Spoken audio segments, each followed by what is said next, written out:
ए भैया तार बाबू के बियाह होता हो। का बात करता रही बुढ़ापा में? अरे तार हो बाबू ना होई बाबू। का बाबू बाबू बाबू ए बाबू आओ ना। अरे ई त हमर मजनुआ हो। अरे भाग जो ना त तहरा के मुआ देबे सन।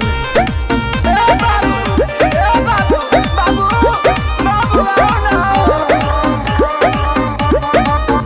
हाँ बहुते प्यारी करिले जानू देख ल सीना फाड़ के अइबू ना तो मर जाइब दो तहवे चियार के। बाबू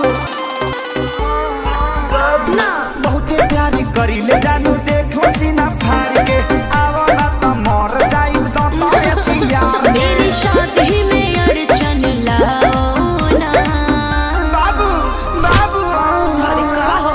भाई जी थोड़ा धीरे मारिए ना, अभी ताजा ताजा वैक्सीन लिए हैं, बहुत घाव लग रहा है। कुकुर ले खडाट के भगाओ ना। जाओ ना। ए बाबू बहरिया बोना।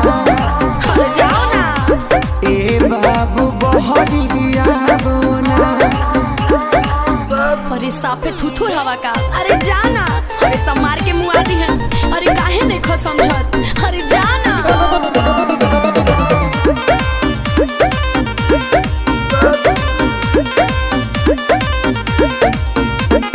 फेसबुक पर देखनी ह शादी के क्लिप के लव के ते धो दे हली गोबर से लिप के। बाबू अरे हदे पिटौर बड़ा यार। भाग भाग भाग हनाता भाई हमर धाके लती ये दिए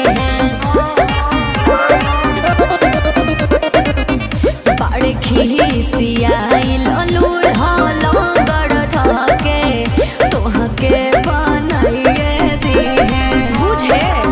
देखो माथा मेरा गरम होना।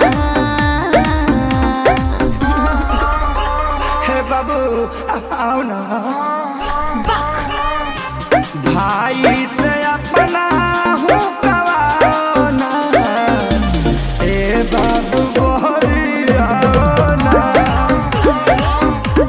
ए बाबू बहरिया ना।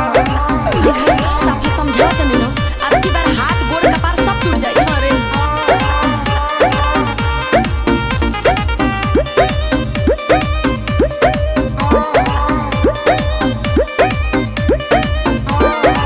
तू हमर काजल हम अजय देवगन हो। बानर सा दुल्हा कैसे कहलू पसन हो। हमरे दूरी बन के मारो तरस बाबू कमी कुछ नहीं खे बस तहनी मनी तोहरा से खरिया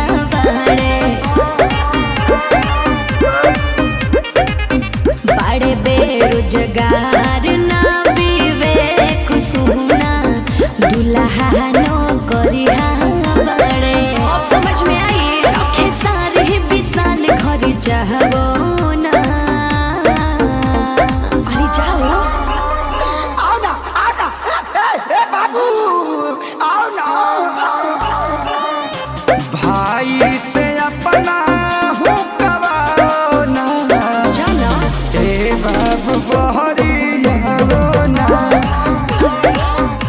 ए बाबू बहरिया ना। बाबू बाबू आओ ना। जाओ ना। आओ ना। जाओ ना। आओ ना। अरे मर जाइबे रे मजनुआ। भाग जो। ए पंकज जी गड़िया लेके आई ना।